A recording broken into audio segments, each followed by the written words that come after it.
Look, it's a giant lily, whatever that is. Orchid, I'm sorry. Orchid. All right, so everyone, I'm going to basically ignore you all most of the time. I usually do podcasts in a dark little studio in Silicon Valley or New York or DC, but we're thrilled to be here for a live podcast. We're going to have, I know it's going to be hard for you to understand, we're going to, in the era of cable television and tiny little, they call it snackable information, we're going to have an actually substantive conversation about where media is going, about where digital is going, and I'm very pleased to, and we're going to broadcast it later on Recode Decode, but I'm very pleased to have Ilene Chaiken here, who doesn't need too much introduction, but I'm going to do it anyway. Ilene is obviously a long-time television executive, a television creator, a television writer, producer, grand personality, director even, and she's known for a lot of things. Right now, she is the showrunner for Empire. She is an executive producer of Handmaid's Tale, and yes, exactly. And it was, let's just say it was her idea. I remember her talking about it a long time ago. Well, it was Margaret Atwood's. It was Margaret Atwood's idea. All right, we'll give it. All right. She's pretty good at writing. And then, obviously, probably the best-known show she's worked on, although did you work on Dallas or Dynasty? One of them. I worked for Aaron Spelling. Right. But not on Dallas or Dynasty. Which one was it? Well, I was an executive with Aaron Spelling. When they were I didn't work on any of his famous shows, but I did learn television at his feet. All right, we're going to talk about that in a second. And then, of course, she's most famous for The L Word, which is a show that was groundbreaking in its time, and we're going to talk about where that's going because it looks like there might be a reunion and a new thing. All right, so let's get started. I'm going to we have 60 minutes to talk, and let's just get into it. And first thing I want to talk about, Ilene, is let's talk a little bit about your background, because when I talk to Silicon Valley people, I always talk about where they came from and how they got to where they got. And your background is really interesting. You were an executive. In the beginning of your career, you came out to Hollywood, fresh-faced, however. I did. And you wanted to do what? Well, I went to film school and came to Hollywood within a year after being graduated from film school, planning to be a great filmmaker, a great writer-director. Right. But had to get a job and did what many people do who come out of film school. I looked for a job in the business, and I wound up, my first job was as a trainee at Creative Artists Agency.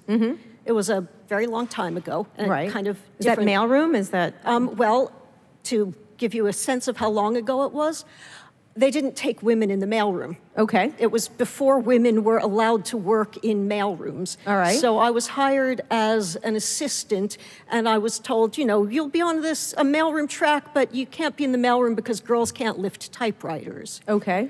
And you did what then? I was a reader. They put me in a little kind of cubby hole, and all day long I read scripts and wrote coverage. And then eventually they moved me onto a trainee track, and they opened the mailroom to women who wound up being pretty good at carrying typewriters, and made me a trainee. Right, okay. So you worked your way up, but you didn't want to be an agent though, right? Well, I didn't start out wanting to be an agent, but when you go into that program, you become competitive and you just want to do what everybody else is doing. So I was on an agent track, not moving fast enough, but trying really hard to become an agent in that very, very cutthroat world. What did you do? What did you go home and put on a suit and kicked people that you didn't like? What? I tried to impress Mike Ovitz. Right, okay. Because he was the boss back then. And so I did all kinds of industrious things, came up with projects, met with clients, and did everything I could to impress, but kept not getting promoted. But it was, there was some recognition that I had some ability as a storyteller. And finally I got offered by a couple of clients a job as a development executive. Back then we called it a D-girl. Okay. And so I left. That was actually what it was called, D-girl. Yeah, right. It was a D-girl. I don't think anybody uses that term anymore. Yeah.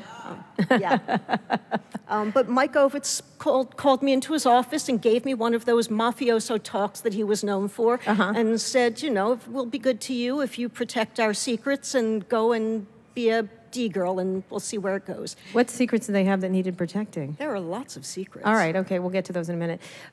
So you went off and did that, and then moved into television creation. I developed movies for a number of years. I worked for 2 producers with a movie deal at Warner Brothers. One of those producers went over to work for Aaron Spelling. That was the mid-1980s. Right. And I was developing movies, and I met Aaron Spelling. He said, would you like to come and work for me in television? And because it was Aaron Spelling Productions, I thought I might as well. Right. And then I wound up for 5 years running Aaron's television company, being the head of development and then the head of television and production. And it was in the most fallow time in Spelling's history. It was when he was just irrelevant and falling out of favor. And This is the creator of Dynasty and Dallas. it was just after Dynasty and Dallas and just before Beverly Hills 90210. Right. And the one really significant thing that I did when I was working for Aaron Spelling, nobody knows was an Aaron Spelling production. We put together Twin Peaks. Oh, wow. I put that together and we produced it. All right, that's a great thing, and it's back now. And it's back. So you did all that, and what was the goal? Because you had started off as a filmmaker. You wanted to... I wanted to write and direct, but I Right. got caught up being an executive, and it's very seductive. I mean, you just become competitive and you want to step on people's heads and get ahead. And I just got very caught up in it. And when I left Spelling, I had one weird little job in between, but then I went... What was the weird little job? You can't There was a TV producer called Tom Patchett, and he had a company, and I worked for him for less than a year. And then I went to work for Quincy Jones. Who was starting a company with Warner Brothers, Quincy Jones Entertainment. They had invested a lot of money in him, and he wanted to make movies and television. And I was brought over there as their head creative executive and spent 3 years there, and we put together The Fresh Prince of Bel-Air. And I wound up being a producer on that, not a writer-producer. But it was both a wildly fabulous time and a great experience, and also my crash and burn executive job. Because it was very political, very intense, really fun and kind of heady, but also so many knives out, always. And I got caught by one of those knives. What happened? Oh, it was some young Turk that I hired as a junior development executive came for me. And it just got very nasty and ugly, and there's lots of gossip involved that I won't get into.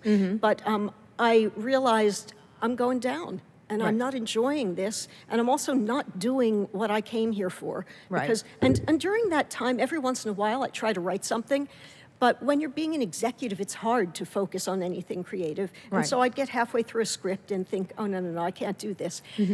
But then I knew I was going to get fired from Quincy Jones Entertainment, so I went to Telluride for a week. While all my friends went skiing, I locked myself in the house, and I wrote a script. Which was? It was called Esme's Posse. It was a little... Esme's Posse? Esme Posse. It was a little scrappy girl action movie at a time when nobody was making those kinds of movies. It was really angry and feminist and just kind of full of everything that I was pissed off about. And I came back and sat in my office and waited to get fired, and then slipped the script to an agent I knew and said, I'm not going to be an executive anymore. I'm a writer. Get me a job. And you slipped them Esme's Posse. I slipped them Esme's Posse, and based on Esme's Posse, within a week, I had a job writing a movie for Disney. From the script itself. So I want to stay with executives for a minute because it's changed, because the power has changed. So were you thinking that that's because you thought the power was in executives, from executives? It wasn't that I thought the power was in it. I still wanted to be a filmmaker, and really, the value, what everybody wanted to be back then was a director. Right. And CAA had that T-shirt, but what I really wanted to do is direct. Yeah. It was, Right. directors were powerful and aspirational in every possible way. Television was nothing that anybody wanted anything to do with. And being a writer, especially a feature writer, was exactly what it is today. You're the most valuable and the most abused member of any enterprise. All right. So you had the reason I'm asking is because you've been a writer and executive on these things where you have a lot more control, and we'll talk about that. So you started doing the writing. Your first success was The L Word then, or not? Well, my first considerable success with the L Word. I had a movie made early on in my career. Which was? It was Barbed Wire. Oh, wow. That's right. I forgot about that. That's right. That was that movie. I love that movie. Does anyone watch Barbed Wire? Has everyone seen it? You must see it. Explain the star. Well, it was, I had this premise that, you know, girls should star in action movies, that we should make a feminist action movie. Right. Nobody really was buying into the premise, but it was being talked about. This must have been still the 1980s, or no, the early 90s. And so I got hired to adapt a comic book. Based on Esme's Posse, I got hired to adapt a comic book called Barbed Wire about a kick-ass woman in the near future. And I wrote it thinking the biggest star of the moment back then was Demi Moore. She was the highest paid actress in history. And I thought, I want Demi Moore to be Barbed Wire. I'm going to write a big, feminist, female-driven action movie. And I wrote this script, and I was really excited by it, and it was a very difficult process because, of course, it was all men who were giving me notes. Right. And then... I'm Kristen, what was the worst note you got on that? That I got into a big fight because I had a transgender character, and they were outraged by it, and they just started talking to me about, you're trying to make this into a gay movie, and you're corrupting the IP, and I just kind of lost heart. So that was the worst note. It was which wasn't in the movie. I remember that movie did have a lot more. No, because the movie got rewritten by a guy, of course, and it was directed by a guy, and they cast Pamela Sue Anderson in the lead. Right, I remember that. Although she wasn't bad. She was interesting. I liked it. I gotta say, I enjoyed it. You know, it opened with a striptease. I didn't write that. No, you didn't write the striptease? No. Later you would write those. So it was made, your name was on it? My name was on it. I got credit in the first position, which meant that it was like worth a big chunk of money to me, and it was, you know, important in my career. Sure. So from Barbed Wire, which most people think success for Ilene, but not, so Ilene does not think it's a success for Ilene. So for like 5 more years, I tried writing movies. None of them got made. It was frustrating. What's the one that didn't get made that you loved?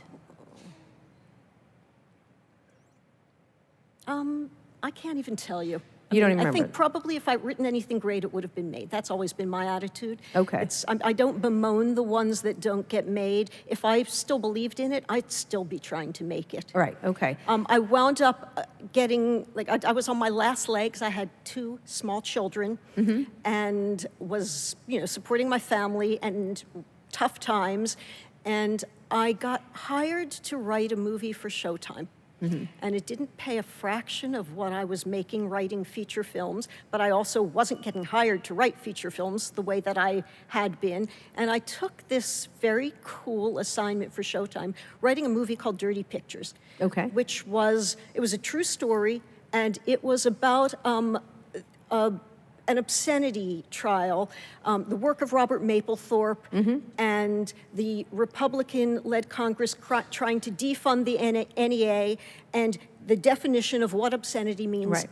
So it was the Piss Christ. It was. Do you know about I covered the Piss that? Christ. I covered that for the Washington Post. Really? Because it was at the Corcoran. That was what I was writing about. I was writing about Mapplethorpe. I was writing about the Piss Christ, and for people who don't know this, Piss Christ was a photograph. He did a lot of photographs. What's the name of the artist? Mapplethorpe. No, Mapplethorpe wasn't the Piss Christ. Oh, the other guy artist. was the Piss Christ. But anyway, they had a controversy because they displayed it at a Washington D.C. museum, and it became the Corcoran, and it became the biggest story. And then there was protests and anti-protests and this and that, and there was a giant penis on the mall at one point, which was enjoyable for me. And Jesse Helms on the floor of the Senate, tearing up photographs and... Yeah, it was Jesse Helms. That was the Jesse Helms Newt Gingrich period. And it was a lot of noise about just a photograph, essentially. But it was about whether, what the NEA funds that they considered to be transgressive art, right? And they were defining it as obscenity and trying to defund the NEA. And so there was a museum director in Cincinnati who put on the Mapplethorpe show and then was charged with obscenity and put on trial. And that was the movie that I wrote. Weirdly, James Woods played the James museum Woods. director. The one who's James now Woods, tweeting up a vile storm. James Woods Right. played this museum director Right. who, was a champion of the arts and artistic Is expression. that what we call him now, Vile James Woods? Because everybody gets a call him. nickname in the Trump era. I think that's a good one. I think Is. Vile James Woods is how I'll we'll tell refer you to some him. James Woods stories someday. All right, not today. No. Let's not let him sully our high-level conversation here, but he's a pig. So let's just say, let's end it there. So you were doing this for Showtime, which was sort of the Amazon/Netflix of the day. They hadn't yet had a hit. It wasn't really on the map. Their big thing was some television series, the Playboy Hour or something like that. They were doing, some Playboy programming. Right. But they were starting to make movies and identified that they wanted to compete with HBO. Right. They were not, they were sort of the Avis to HBO's Yeah. Hertz, essentially. But still outlying in Hollywood. Yeah. So explain wrote- very quickly how the L word then came. So I wrote this movie for them, Dirty Pictures, which wound up winning a Golden Globe. And it was Showtime's first Golden Globe, and they loved that. And they felt like this is really going to happen. We're going to start to compete with HBO. And I loved it, too. I loved, not that we won a Golden Globe, but I loved writing this movie, writing about art, writing about gay themes, writing about things that I really cared passionately about. And at the same time, I had written this article. I'm, as you know, not a journalist. Right. But I wrote an article for Los Angeles Magazine about the gay and lesbian baby boom in The baby LA. boom. The gayby. The gayby boom, Okay. which is what they called the article. Yeah. And I went into Showtime and I said, we should make a television show about lesbians in Hollywood. Wouldn't that be cool? And they laughed at me and said, no, Yeah. That's not anything we're ever going to do, but that's a cute idea. And I moved on. I wrote another movie for Showtime, in fact, that also got made. But I still wanted to write about being gay and about my experience of gayness. And I still thought, even though I had never written series television, I thought this is where that story belongs, because it's ongoing stories. It's stories about life ongoing, and in the way that serialized television has historically done, melodrama. Right. Elevated melodrama. So how did it get made? Well, then Showtime, after turning me down and really laughing at me for this idea, they bought the rights to an English series called Queer as Folk and made a show about gay men. Right.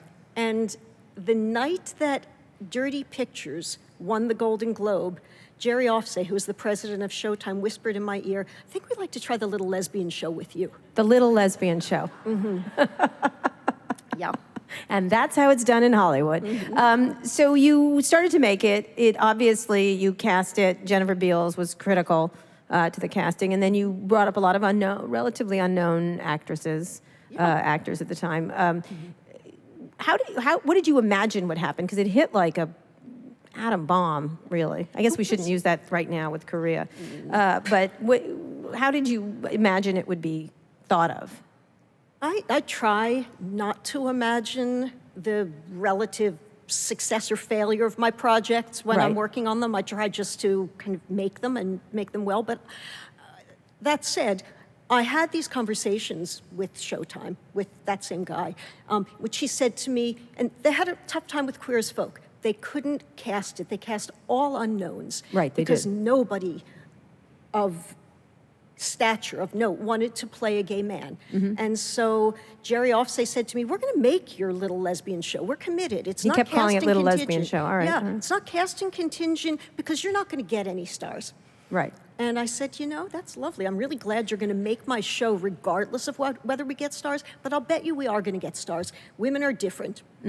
Women are bolder and less afraid than men, but also women have less to lose. Right. Where you're not talking about guys that fear that they're going to lose their careers because they play a gay man. Women aren't going to have as much to lose, but also the audience isn't going to judge them in the same way. Right. So I said, let's just see. I think we will get some interesting actors. And the first person to sign on was Jennifer Beals. Right. And it was around her. The show was built around. It was built around her. Then. Around her. Yeah. And did you imagine it would? How many seasons did it go on? 6. When you look back on that, and we're going to talk about what's happening now, so because I think people are very excited about the concept of, and especially oddly enough, young gay women right now, because everybody, the one question I get is, do you know Ilene Chaiken, and is she making the L word again, which is becoming rediscovered, I guess, even though when did it go off the air? Went off the air in 2009. Right, but people are now watching it. What was interesting about the audience of that show is I kept thinking, everyone was like, oh, that's not, when it first got announced, it was like, it's not going to work. I'm like, what's not to like? Hot women, sex. There's nobody that doesn't want to watch it. Gay men like it, lesbians like it, straight men like it. It's like it got a wider audience than what you'd imagine. Did Showtime think that? Showtime didn't, but I did. Yeah, because you thought it would be that. What would you have done differently of it at the time? I mean, you had a relative amount of power, but not the amount of power you'd later get. It was all, I wouldn't have done anything differently. I mean, I would have been better. I would have been a better storyteller always. Mm-hmm. But the way that it went was great because I didn't know what I was doing when I started. And they gave me a chance to learn on the job. And by the time we came out the other end, I think I was better at making television. And I did come out with, you call it power. Not all that comfortable calling it that. Why not? But certainly the ability. And why are you comfortable calling it power? Because not because I don't want to be powerful or that I don't think that women should be powerful, but because I had a shrink once who said to me, power doesn't belong in love. And creativity and love, I think, are a lot alike. You don't want to approach this from a point of view of power. I want to be powerful and be able to do whatever I want to do. But when I'm involved in a creative endeavor, I don't want it to be about power. I want it to be about inspiration. Right, but at the same time, getting things it's an excellent sentiment, but getting things made is part of it, like the ability to get things to happen. You had a guy whisper in your ear and let you do it. And I want to talk about that getting into this era, this now era, but first I want to finish with the L word. So you do this, it's enormously successful. You create, there's certain shows that do zeitgeisty kind of shows. It was one of them, Sex and the Cities, and there's a whole bunch of them that set certain tones. Whether you like it or not, they definitely had an impact. Sopranos, some others. What impact do you think it had from your perspective? Well, I think that the L word was involved in, took part in a moment when gay lives were becoming understood and seen as they never had before. Right. And what impact do you imagine it had? I think that it had the effect of allowing us to be seen, allowing us to feel safer coming out and living our lives openly. I think a lot of people felt more able to come out to their families and friends. That's the biggest impact that it had. It was a cultural impact. Right. Something that I hear about a lot from people. Yes. And then I think that in the world of media and entertainment and storytelling, it was, it was part of a moment in which we became more represented. We became more seen and more a part of the fabric of representation in storytelling. So why bring it back? Explain what you're doing as much as you can. You did a beautiful photo spread. You all looked as hot as ever. And you also had one of the people in the photo spread that you killed off. I'm curious how you're going to bring her back. But she was dead. Well, that was a reunion. That was a reunion. That reunion in EW had technically nothing to do with rebooting the L word. Okay. That was an L word reunion, and there were actually 2 dead people in the the photo spread because yes, Dana was there too. That's what I was thinking. Dana and Jenny. Jenny was yes, that's right. So, Jenny. Yeah. But I knew I was good with you killing her, but go ahead, move along. You're not alone. Not alone. So when we did that photo spread, I knew that Showtime and I were talking about bringing the show back. Yeah. But none of the actresses knew. Oh, okay. But they talked about it because I got to know some of them, getting to know you, and they were Yeah. always talking about Jennifer and So bringing others. the show back came about in this way. And there are like several different answers to your question. Okay. Jennifer, Kate, and Leisha, who've remained good friends of mine and whom I think of as the three most iconic members of that cast. Yes, Jennifer Beals, Alicia Haley, and Kate Menig, or Bet, Shane, and Alice. Right. We've talked over the years, and about probably almost 5 years ago, they said to me, Ilene, don't you think we should bring back the L word? And secretly I thought, no. I'm doing other things, and Right. you're all doing other things, and it's not the right time, and maybe someday. But I never said no to them. I just said, yeah, I think maybe. You know, let's talk about it. And we would keep talking about it, and we'd come up with ideas about how to do it. But I kept thinking, this is not going to happen right now. Showtime isn't going to be interested. I talked to my dear friend at Showtime, who's now the president of the network, who was then my point executive, Gary Levine, who's one of my favorite people in all of television. And I talked to him about it, and he said, I don't, Yeah. you know. But Because reunion shows are what they are, right? and back then, nobody was doing Right. Which, reboots. right. Suddenly, everybody's doing them. But I just didn't feel that it was the right time. And we had Barack Obama in the White House. Things were pretty good. right. No need for another lesbian show. Right. And you know, and I kept thinking, we've passed the baton, and there are more lesbians on TV. Not enough, but it'll happen, and there will be. And it kept not happening. Right. And there really isn't adequate representation or any really interesting or evolutionary or revolutionary representation on television still. And I thought there would be when the L Word went off the air. Yeah.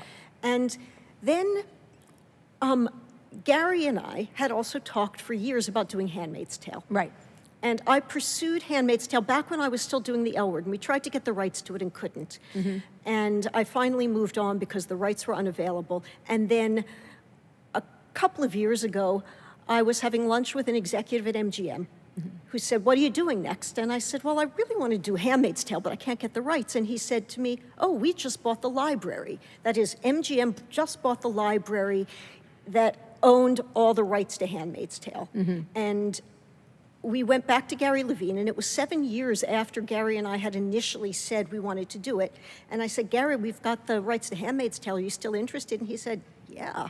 So what was it about Handmaid's Tale? I'm going to switch back to the L Word, but what was it about Handmaid's Tale? And were you expecting it to be, you had to give it over to another writer I did. to run it because you have an exclusive deal with Fox. But why did you want to make it? But you had talked about this with me, and I was And like, I just absolutely. want to assure you that Handmaid's Tale has everything to do with why the L Word is getting made now. So Okay, that's all why right. I switched to that. Okay.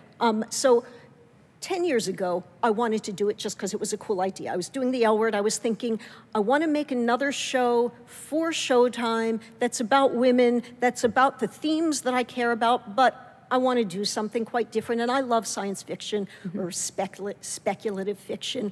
And I've always loved that book. It was a seminal book for me. And I just thought, this is a television show, and nobody's making TV shows like this right now. Let's try it. So it was just inspiration at the time. Right. But by the time we got these rights, we went back to Showtime. They wanted to do it. I wrote a script for Showtime, and it was still the same. It was just, this is a cool idea. This would be a good TV show. Right. But Showtime passed on it. Barack Obama was still president. Okay. So we don't have to And- worry about losing our credit cards and being Exactly. subjugated into rape. Okay. And so, you know, Showtime, we almost got there. They said, we really love this. I think we're going to make it, but maybe not. But we think. And then they passed, and I took this job at Fox running somebody else's TV show. Which is Empire. Which is Empire. A little TV show. It's kind of a hit. But go And ahead. Empire blew up. Right. And I made an exclusive overall deal with Fox because Empire was big, and I figured I'm going to be doing this for a while. And then the head of MGM called me and said, I just gave your Handmaid's Tale script that you wrote for Showtime to Hulu, and they're ordering it straight to series. Oh, wow. And I said, that's awesome. Yeah. But was there regrets that you couldn't work on it? Yeah. Yeah, I couldn't do it. He Right. said, we're ordering it straight to series. And I said, that's great, but I can't do it. I'm exclusive to Fox. And he said, damn, we're going to have to find another showrunner. Yeah. So I maintained my position as an executive producer, but I couldn't run the show or indeed figure out how to make it into a television show. They hired a guy called Bruce Miller, whom I had never heard of.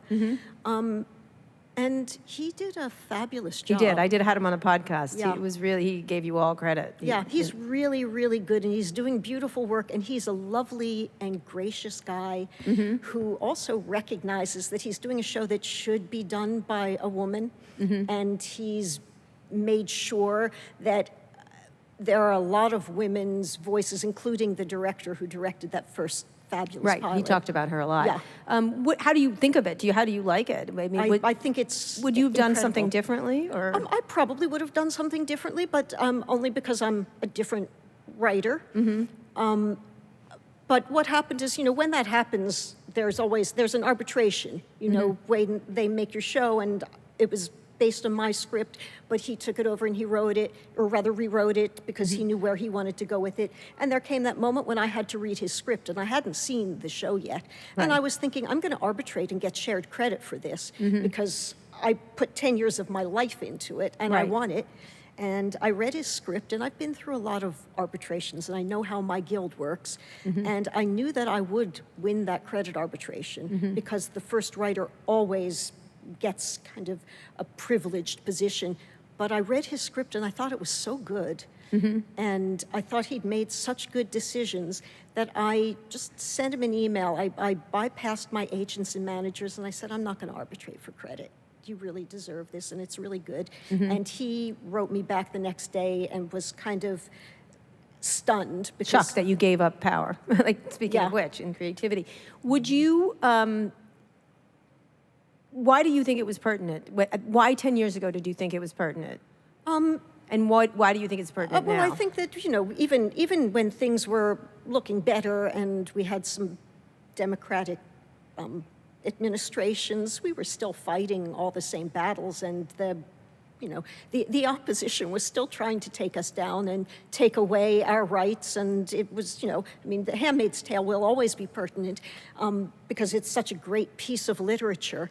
As a story, it'll always be relevant. It was a great story and a great story to tell, even if it was more speculative and reflective. It does feel real. But now it was interesting because when just... the jogging, remember they're wearing the jeggings essentially, and someone got mad at them for wearing the yoga pants.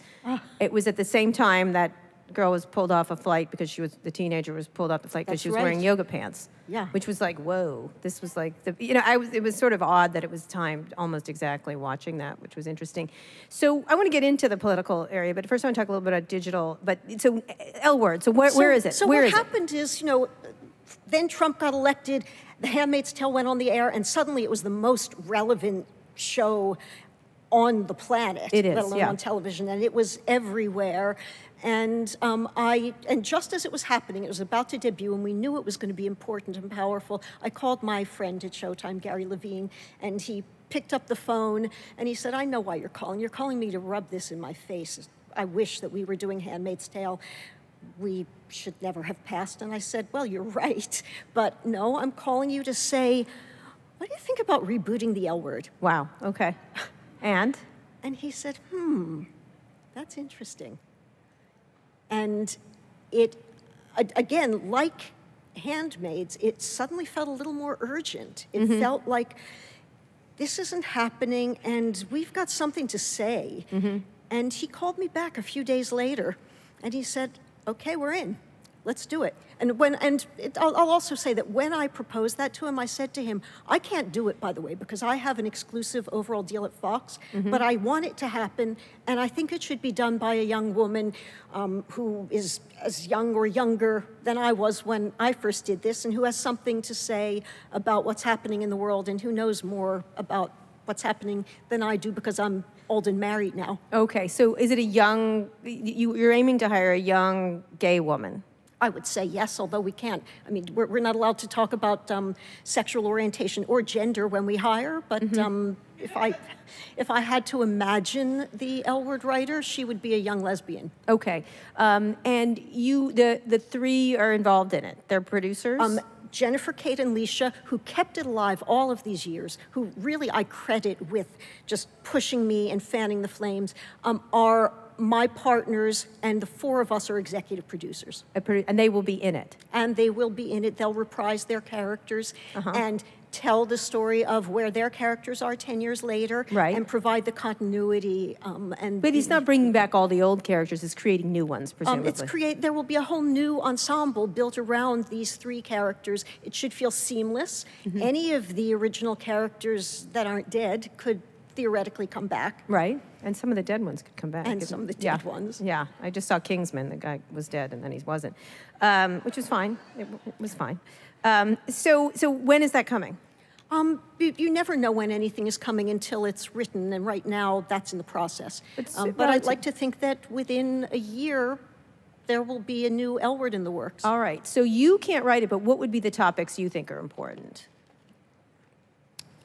I'm not sure that I even know. I think that somebody else is going to get to say what those topics are, but certainly we're going to talk about the world as it is now. I mean, I know that, here's what I know will be different and that we'll be more mindful of, and these are things that we talk about. What I've talked with Showtime, I've talked with my partners, I've talked with writers who've come in with takes on the project. The show will be more inclusive. There will be more of what usually is called diversity. You and I had a conversation. Yeah, we're going to talk about that in a second. But it will certainly be a more representative and inclusive show in every way, racially, ethnically, economically, and in terms of representing the spectrum of sexual orientation and gender identity. It will be more inclusive. Okay. All right. And so when it debut, and it will be on Showtime. It will be back on Showtime. On Showtime. Now, you've been working on, I want to get into the digital elements because we only got about 20 minutes or so. You are working on Empire. It's not your show, but you've been running. It's a huge hit. You've had a relatively traditional arc as a creator in Hollywood. You know, there's this, and a very successful one. And we were talking this backstage, the idea of there's certain, and you don't want to use the word power, but there's certain producers or creators in positions of power. And you, when we met, you were very interested in online. And so That's how we met. That's how we met. You found me and you wanted me to tell you all the secrets of Silicon Valley. I thought you were working on a show that I was going to star in, but that's all right. Still going to happen? Still can happen. No, you named a character on me, Meg. Oh, I did. You did. You had on a character. On the L Word. On the L Word, yeah. But it's okay. I never got on the show, but that's all right. I'm fine with that. You were always interested in tech. So you had this traditional idea, but I want to talk to you about where you were on stage at one of my conferences talking about the uses of social media around Empire and how important it was. It was a show that really was driven Absolutely. by social media. So you've always had a great interest in it. And I would imagine if the L Word were around with Twitter and everything else, it would be a very different experience for your characters and everything else like that. How do you look as someone who's had a more traditional sort of arc in Hollywood at the digital area? As a creator, do you think I'm going to make something? I'm going to interview Shonda Rhimes later this afternoon. She's moved on to Netflix from ABC. Do you imagine, you only have a 2-year deal with Fox, what do you imagine is happening now for you as someone in a position of an ability to make choices, I guess? I look at it in a very particular way because I know who I am and what I do. I'm a writer and a content creator, and I think we always knew that digital media was going to encroach on traditional media and become a part of it. I think that, and it's easy to say now in retrospect, but I suspected that it wasn't going to be separate. It wasn't going to necessarily take it over. There would be just more of an evolution. And what we see happening now is that all of these digital platforms are just becoming new places for storytellers to tell stories. There are many more things too, but whereas when we first started talking about digital, the kind of superstars of film and television weren't going anywhere near them. Right. Now everybody wants to be making content for certain digital platforms. Netflix, Amazon, Google's getting into it, Apple. How do you look at it? Because they've got to have approached you eventually, or if you can't now, but they will. How do you consider it? Because at the time, I remember I was like, Twitter's going to be big when it first started, and the whole L word. Created my first Twitter I did account create for your me. first Twitter account and got you the good name that you got. But at the time, I remember we were all up in San Francisco, and I think Jennifer was there, a whole bunch of people. I'm like, you got to get on Twitter. You got to get on Twitter. And they were like, Twitter? What the hell is that? And it was one of those conversations. Yeah. Now, Twitter's not progressed as a business, but it's certainly progressed as a relevant communications vehicle. How do you look at those? Are you thinking of going to, do you imagine Netflix is easier now, but 2, 3 or 4 years ago, Netflix was called Lithuania by the head of Time Warner. Yeah. Do you think about that when you're as a creator? I do and I don't. I think only about my stories. I think about the stories I want to tell, but I don't presume anything about where I'm going to be able to tell them, what the platform is going to be. And I now look at those platforms as every bit as viable and relevant and dynamic as traditional broadcast. But I also really still believe in broadcast television. Okay. And people make all of these proclamations. A couple of years ago, broadcast television was dead. It's going away. It's going to be replaced by this or that. Yeah, it is dead, but go ahead. It's not. Okay. There was an article this morning. Yeah. And it was one of those, this is really surprising, but it seems like broadcast is still the place to get more people to see Yes. your work than any place else.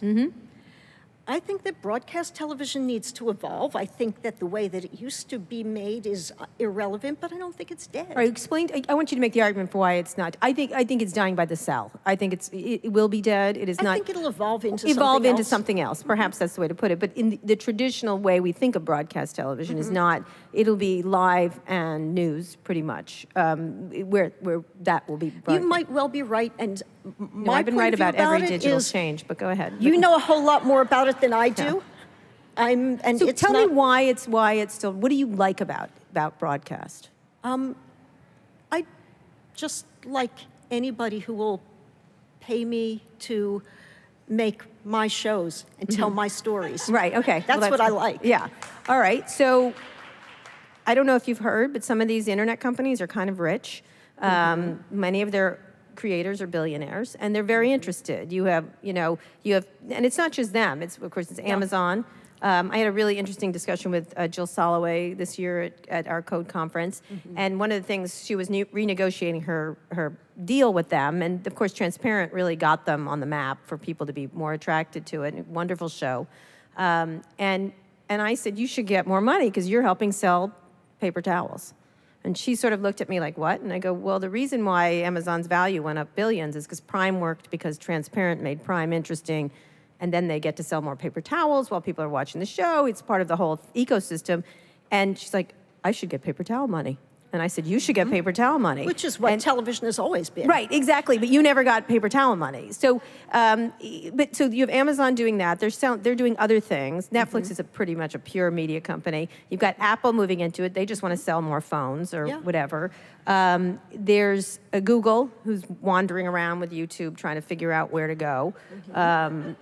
Really, they are. Let me just tell you, that's what they're doing. This does not compute. And then you have even people like Lorraine Jobs-Powell, who's multi-billionaire widow of Steve Jobs, getting into media, making really interesting investments. How do you decide as a creator what you're gonna?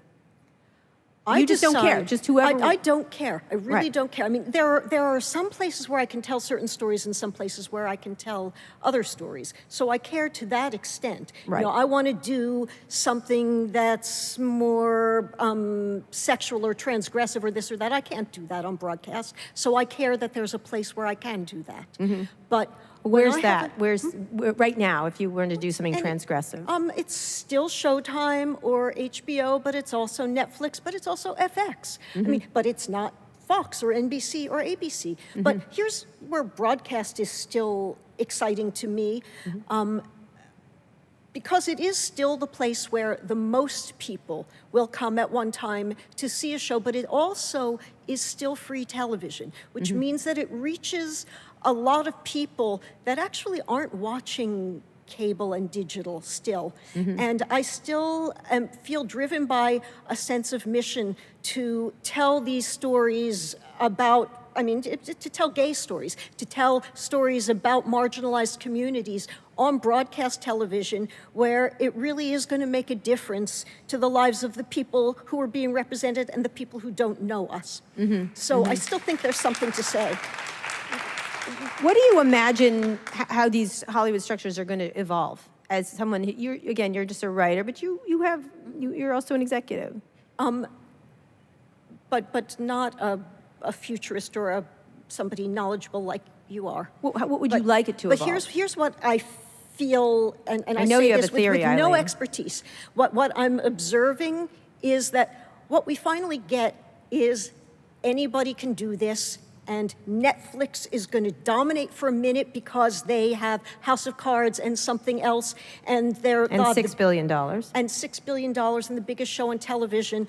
But then nobody took Hulu seriously when they started making content, and then they just crushed the Emmys this year. And so now it's Hulu. And then it's also, nobody took Amazon seriously until they made Transparent and something else.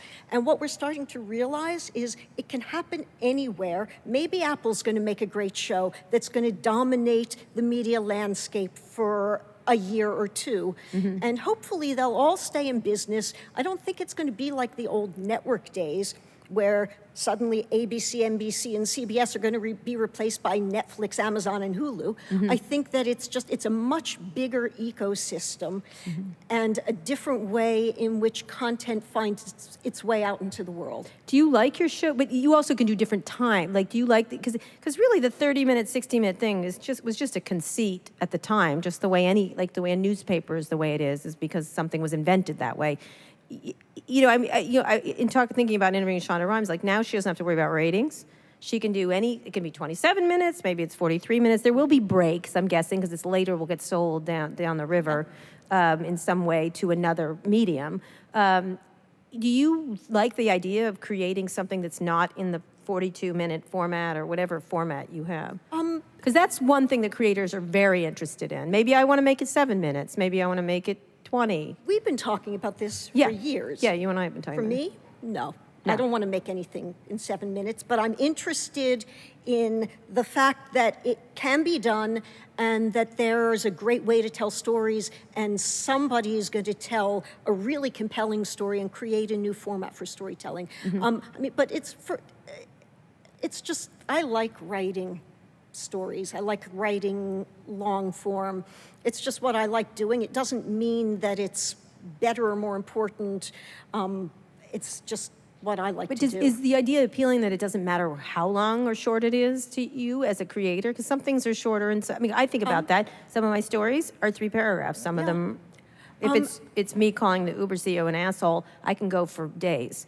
So that kind of thing. But where is do you think about that as a creator? Because as a creative person, it really is compelling to have lots of choices. Well, I started out with fewer constraints because when we made the L Word, we were given roughly an hour and we had to kind of go somewhere near that hour, but we could go for 60 minutes or 47 minutes and just tell our story, and we didn't have to sell paper towels. In fact, we weren't allowed to. I once made a terrible blunder by talking about advertising integration when I wasn't supposed to acknowledge that it even existed. Oh, right, that you pay that. Right. Yeah. But it was very liberating, and working in broadcast television, every single show I make has to be 43 minutes. 43 minutes. I've got to tell 43 minutes of story. Right. I welcome the idea of not being quite that constrained. I personally am not interested in telling 7-minute stories, but I think there's a lot of value in it. So you don't want to do that. So finishing up this, if there's any questions from the audience, please come up. We'll have 5 minutes at the end to do that. Excuse me. When you think about what is going to get created, do you imagine what other ways of storytelling will there be? Oh, ways that I can't even begin to imagine. Is there something you'd love to be able to do? You did your reality show. Yeah, and I wasn't that enamored of it. Yeah.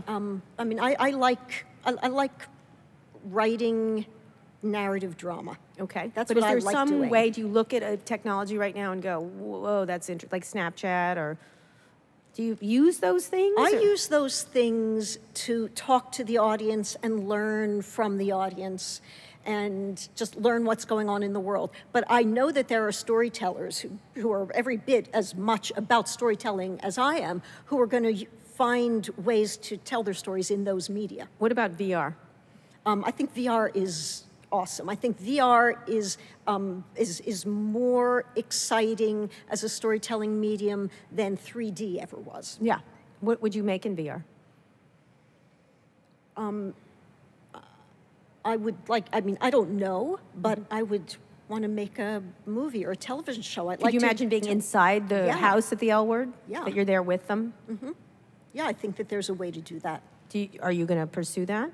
Or have you done it? I just did a podcast with Jon Favreau, the director, about that. That's all what he's about right now, which is very interesting. I'm not pursuing it right now, but I think if somebody were to come to me at some point and say, let's do this, I would be interested in taking it on. It just seems to me to be a world where narrative could thrive. Also, there's haptic, I don't know if you know. Do you know what that is? I have no idea what you're talking about. It touches back at you. Haptic? So you've haptic. No, not dick. No, it's haptic. HAPTIC. Okay.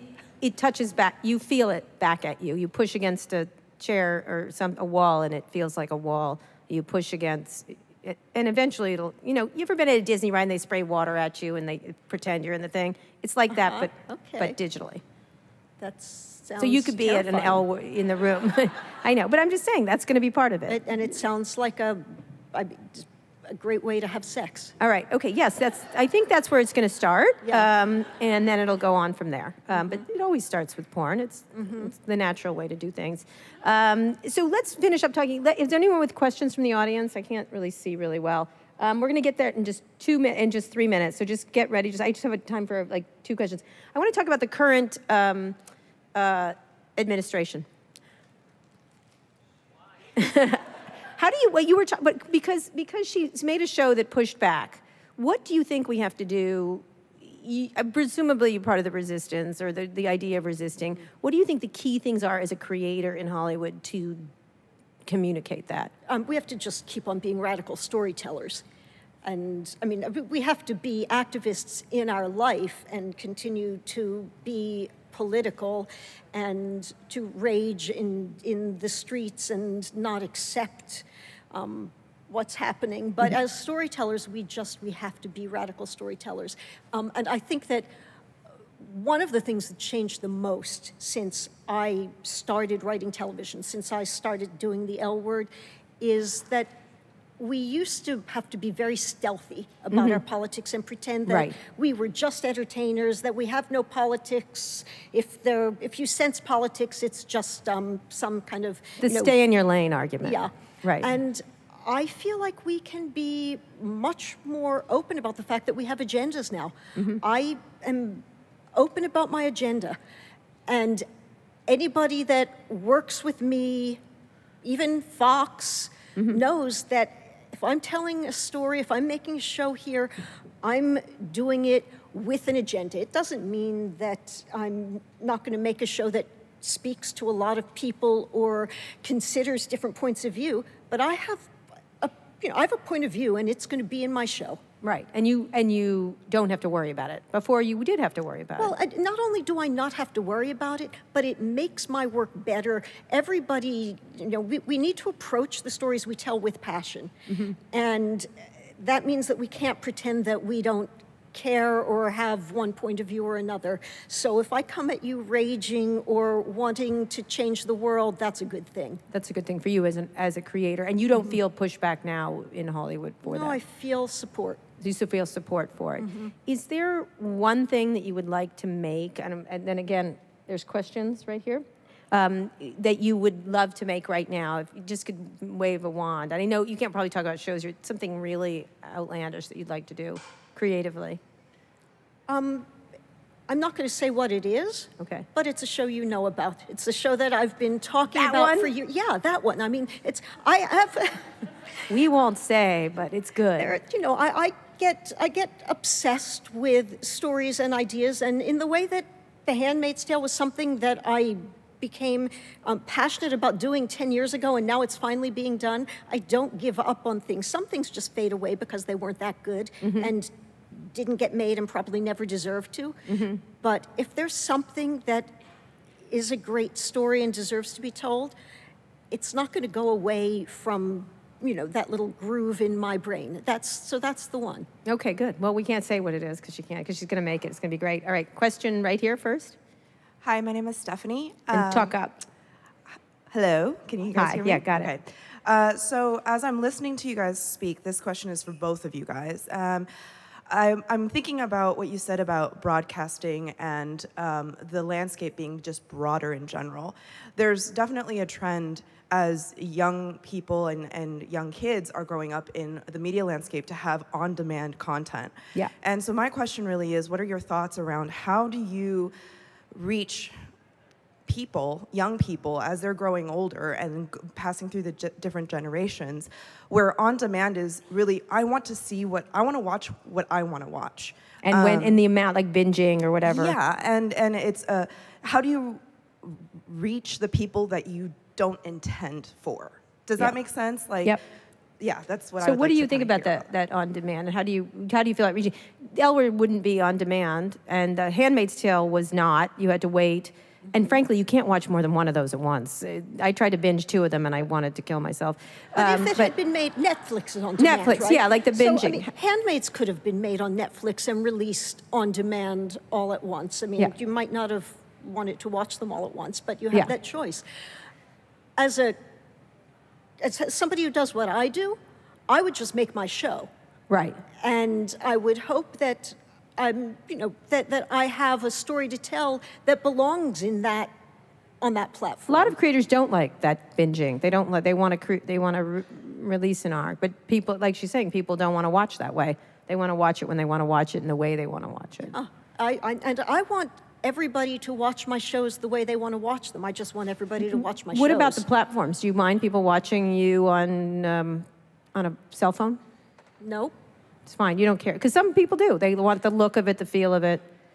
There used to be we used to romanticize cinema. Yeah. And I mean, I think I told you this story ages ago, but I remember a conversation with Steven Spielberg when we first started shooting in digital, and it was just, he said, but it's not beautiful, it can't be, and it was, you have to do it this way, on film, with all of those values, and I think that we know now that you don't, and that there are all kinds of different ways to make your art. Right.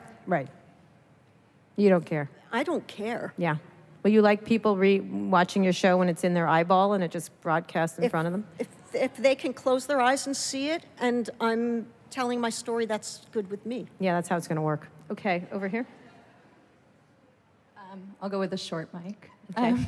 Thank you so much for everything that you're doing. And I really just wanted to get a sense with your entire course of your career and all the BS that you've put up with and all the moving forth anyway that you've done, how you manage rejection.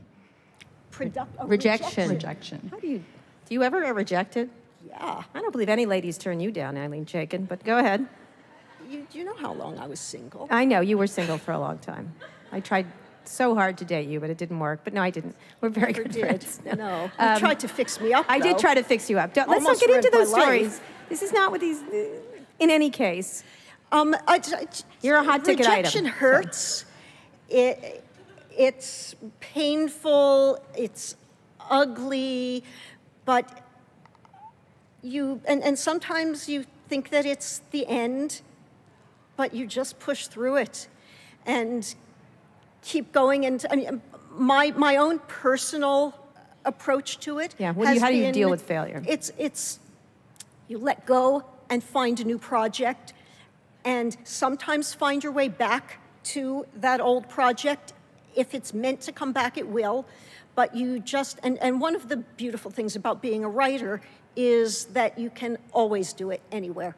So even when you feel like nobody wants to hear what you have to say, you can lock yourself in that little room and write something and then write something else. And that's always been my approach. It's just to keep pushing forward in lean times and in good. Yeah, you are like that.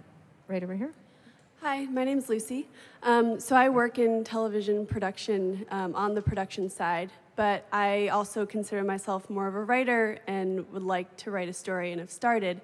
And one thing that I'm struggling with, and is part of my question for you, is I already am jumping ahead to the format that it would take and what it would look like and what it could look like, and it's taking me out of the process of actually just writing the story. So it's a kind of a process question. And when you're writing a story, are you already completely visually envisioning what it will be and what it could be, or do you really try and stick to the craft of writing, not the craft of what it might be after that? Well, there's more than one answer to that question, but it's in part what we've been talking about. So sometimes I know who I'm writing for. And I mean, broadcast is the perfect example. If I'm doing something for broadcast, I know exactly where it's going to wind up. I know what certain conventions are. I know how many act breaks there are. I know that I need to find that moment when we cut to commercial. Whereas if I'm starting with an idea and it's not kind of predetermined where I'm going to do it, I'll just write. And I try not to think about where I'm going to sell it, whether it's right for FX or for Netflix or this or that. And especially in this world where there are so many possibilities for where and how you can tell your story, I know that there's a place. So if I've got a story that I really want to tell, I just write it. And I know that I'm going to honor myself better as a storyteller by not worrying about who's my buyer and whether it's going to be shot on this or that technology. Yeah, the telcos will always buy it, Eileen, just so you know. They have a lot of money. Okay, you also want, okay, super quick questions, last two. Here, Okay. and here. I basically got some really terrible advice from a television producer recently. Not recently, a couple years ago. It was a male television producer who told me that girls are getting in to writing gigs by babysitting for male writers. What? Wow. Yeah, so I was hoping you could give me That kind was of a advice? corrective emotional Meaning he's saying you should experience. babysit for my children, my awful children? Yeah, babysit for a writer's children and maybe, I don't know, leave scripts around his house and I think there might have a lawsuit there. Yeah, a something. lawsuit. Yeah. Lawsuit. Well, but just Lisa Bloom is real good. What advice would you have given me if I was I talking think to you? You already know that that's bullshit, right? Yeah. So I wouldn't start out with the premise, girls are getting into television. Just, you've got a story to tell.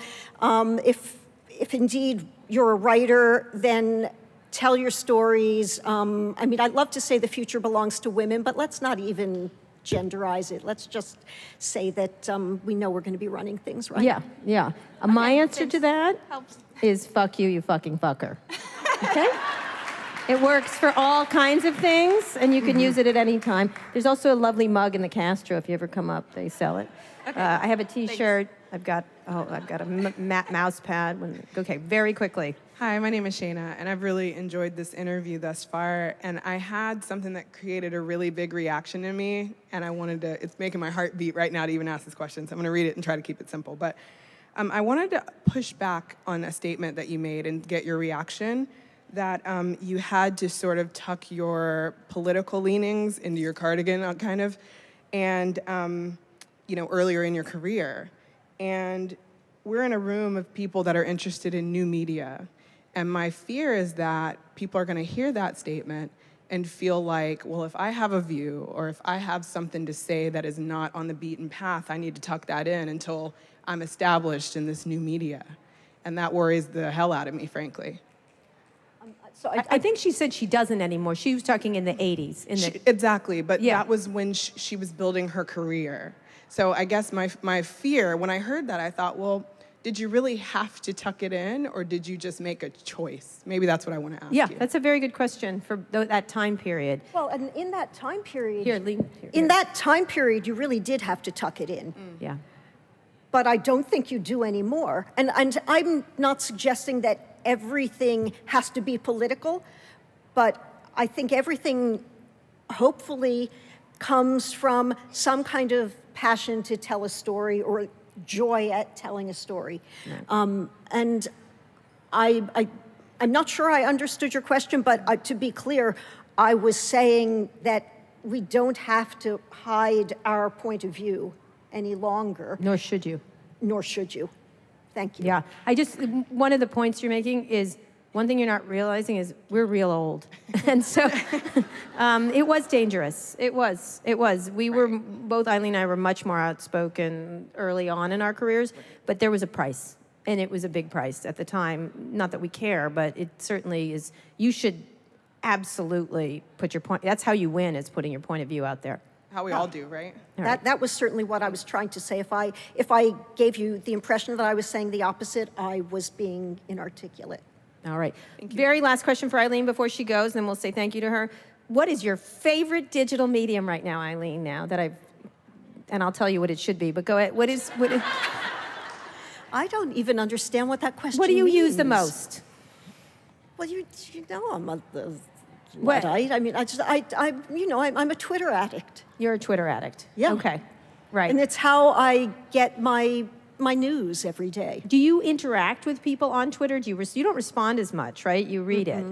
I'm mostly reading. I mean, I mostly, I repost things that I think Right. are insightful or pointed. Right. And mostly I just promote and do things. But you don't get into it with people on Twitter. No. I like that. I do that. I just got in a big fight with Scaramucci, and now we're having lunch. But what do you want invented? I ask this of everyone I interview. What would you like invented? I'll go tell the people up. I know what I want invented, but it's not that exciting. All right. I want a portable presidential teleprompter. Meaning? I don't like speaking extemporaneously. Right. I like to write everything and know exactly what I'm going to say and refine it and revise it and then walk into a room and sound brilliant. Okay. And so if I had just like an invisible, it's like, Heads that up thing display. you're talking about. Yeah. That's what I want invented. All right, we'll get on it. Thank Anyway, you. everybody, Ilene Chaiken, fantastic. Thanks. Thank you. Thank you. Kara Swisher.